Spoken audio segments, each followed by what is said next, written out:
Jangan macam ni Min. Esok nak puasa dah. Berubahlah. Kau nak tahu tak macam mana aku tahu esok puasa? Ada anak boleh call aku. Roy, esok puasa tu.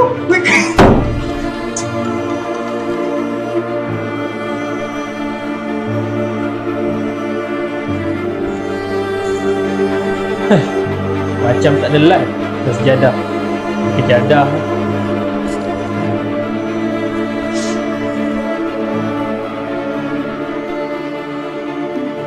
Allahu Akbar. Alhamdulillah. Waktu ni lah aku dapat rasakan semua ketenangan. Bulan ni lah yang mengajar aku untuk berubah ke arah lebih baik dari sebelum ni.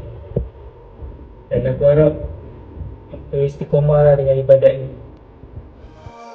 Ya Tuhan, warzuqni taqwa, jauhkan diriku dari dibuai dunia. Bila Syawal menjelma, ku masih mahu merasa tenang.